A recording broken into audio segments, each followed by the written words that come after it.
may comes many questions like, what subjects should I take? How long should I spend studying? And when I actually do start studying, what is the best way to do it?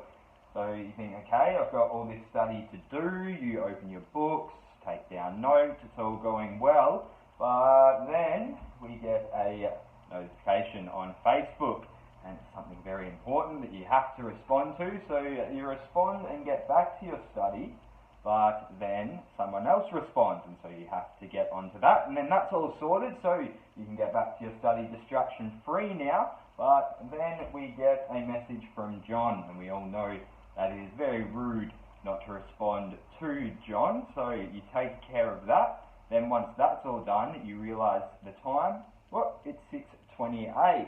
6:30 is the time that all of your favourite TV shows are on.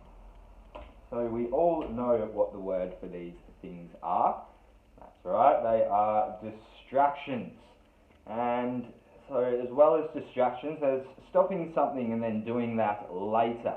And that's from the distractions, and there's a word from that too. And yes, that's right, procrastination. So we'll do that later sometimes, but then sometimes you just don't do it at all. And then you show up for school the next day and you haven't actually done the work that's required of you. And there's also a word or a phrase for that, and that is falling behind. And now, because you have fallen behind, you have no idea what the teacher is saying in class. Things don't really make sense to you, so then you start to become bored.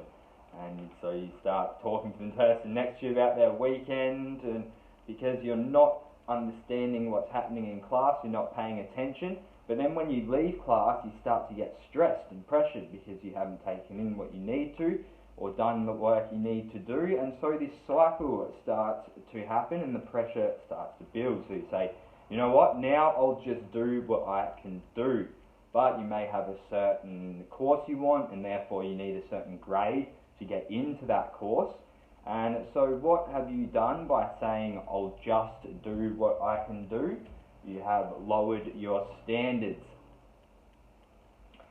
Now, so you won't be studying very hard, or maybe you're not as motivated, things start to fall behind a little bit. And so your parents start to question you and say, well, why aren't you getting good grades? Why aren't you studying hard enough? And so there may be a little bit of conflict that starts to arise at home.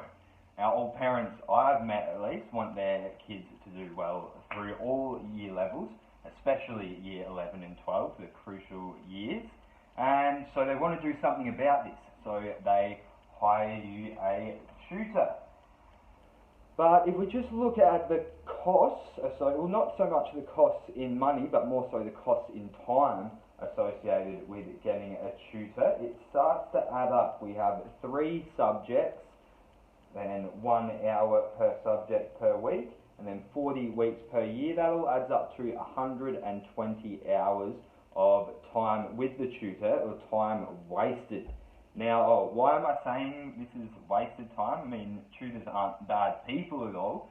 It's just that the tutor is saying, you know, while you're on Facebook or TV or whatever other distraction, here's the work that you should have done.